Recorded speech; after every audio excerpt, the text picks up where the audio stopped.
నమస్తే అమ్మ. చెప్పండి. మీ పేరు? రాధిక. ఓకే. ఏ ఊర్లో ఉంటారు? ఇక్కడనే ఉంటా. ఇనాంగూడ. ఏం యశోద్. చేస్తున్నారు? నేను హౌస్ వైఫే. Housewife. ఓకే. సన్నబియ్యం వస్తున్నాయా ఆ, మీకు? వస్తున్నాయి. ఎలా ఉన్నాయి అవి? బాగున్నాయి. అవే తింటున్నారా? అవే తింటున్నాం. అమ్ముకుంటలేరుగా? లే అస్సలు అమ్ముకోవట్లేను. ఉమ్, ఎందుకంటే మాకు లేవు కదా, మేము చేసుకుంటేనే వస్తాయి అవి, మాకు డబ్బులు ఎక్కడివి? ఉమ్, అవి ఇస్తేనే కదా. ఇంక ఇప్పుడు 3 months నుంచి అయితే అవే తింటున్నాం. బాగున్నాయి. లేకపోతే కొనుక్కోవాల్సి వస్తుండే. బాగున్నాయి. ఉమ్. ఎంత బియ్యం అయితే మిగులుతుంది రైస్ బ్యాగ్ మీద? రైస్ ఉమ్, మేము అసలు కొంటలేం కదా ఇంకా. ముందంటే 1500 అట్లా ఉంటుండే, 25 kgs అట్లా. ఉమ్. ఇంక ఇప్పుడైతే ఫ్రీ కాబట్టి నో ప్రాబ్లం. No problem. తింటున్నారు మంచిగా ఓకే, అయితే. మంచిగానే తింటున్నాం. ఓకే. ఫ్రీ కరెంట్ రావట్లేదు, రెంట్ కొంటున్నారా? రెంట్కుంటున్నాం. ఓకే. ఇందిరా మిల్లుకి అప్లై చేశారా? చేసినాము. వచ్చేసిందా? ఇల్లు వచ్చేసింది. హ్యాపీగా ఉన్నారా? హ్యాపీగానే.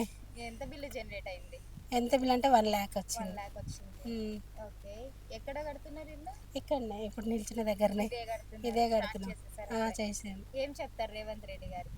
చాలా థ్యాంక్స్ ఆయనకి. ఎందుకంటే మాలాంటి వాళ్ళకు ఇట్లాంటి ఇల్లు ఇచ్చడం అంటే గ్రేట్. ఉమ్, ఎందుకంటే మాకు ఇంకేడ ఏం లేదు కదా, వేరే ఆస్తి అనేది ఏం లేదు. ఉమ్, ఇది ఒక్కటి ప్లాట్ ఉంది, కట్టుకోవడానికి కొంచెం 5 lakhs అయినా మాకు ఎంతో బెనిఫిట్ అవుతుంది కదా. ఉమ్. అదైతే గ్రేటే. Subscribe us and press the bell icon for more interesting updates.